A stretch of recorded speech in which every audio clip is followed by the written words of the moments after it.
अस्सलाम वालेकुम, welcome to one lab pre release.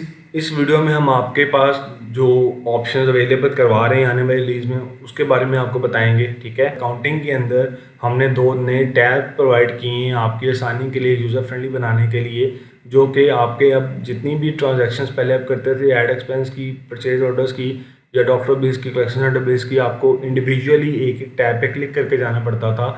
हमने अब ये सारे टैब्स को एक स्क्रीन पे शो करवा दिया, जो कि स्टेक होल्डर ट्रांजैक्शन में आएंगे आप।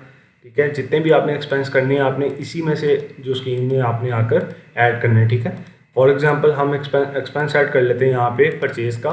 ठीक है, ये हमने 10,000 का एक सिस्टम के एक्सपेंस ऐड कर दिया।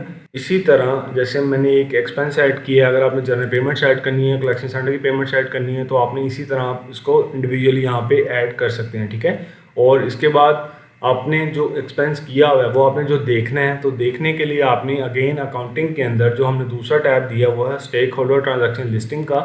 यहाँ पे आपने जो भी एक्सपेंसेस किए भी होंगे वो आपको यहीं पे शो हो रहे होंगे। ठीक है, ये आ रहा है आपका एक्सपेंस जो हमने किया था, परचेजेज आ रही थी एक्सपेंस टाइप, अमाउंट, और ये सिस्टम मैंने डिस्क्रिप्शन दे दिया था उसका। ठीक है, इसी तरह जो अगर आपने कोई जनरल पेमेंट स्कीम है तो आप वो भी यहाँ देख सकते हैं, collection centre payment, doctor payments और परचेज ऑर्डर। ठीक है, यहाँ पे अभी एक चीज़ अवेलेबल नहीं है, आपने गौर किया होगा, एम्प्लॉयर ट्रांजैक्शंस का। ठीक है, एम्प्लॉयर ट्रांजैक्शंस क्योंकि मल्टीपल तरह काम कर रही होती है और उसमें आपने कुछ पेएबल होती हैं कंपनी को और कुछ नॉन पेएबल आ रही होती हैं। जैसे कि अगर आपने सैलरी कंपनी ने पे की है एम्प्लॉय को, तो वो जो है रिफंड नहीं हो सकती है, आपने वापस उससे नहीं ले सकते एम्प्लॉय से। ठीक है, लेकिन अगर एम्प्लॉय को आपने कोई लोन दिया हुआ है तो जब वो एम्प्लॉय वापस करेगा तो आपने उसको जनरल पेमेंट में डिफाइन कर देना है एज लोन, और आपने उसको ऐड कर लेना, तो आपको जनरल पेमेंट्स में एम्प्लॉय ट्रांजैक्शन आपकी मैनेज हो जाएगी। ठीक है, इसके अलावा जो हमारे अब जो करंटली यूज़ हो रहे हैं ऐड एक्सपेंस, एक्सपेंसेस और ये सारे इस तरह के इंडिविजुअल टैब्स आ रहे हैं, ये हमने सारे इसमें से ख़त्म कर देने हैं।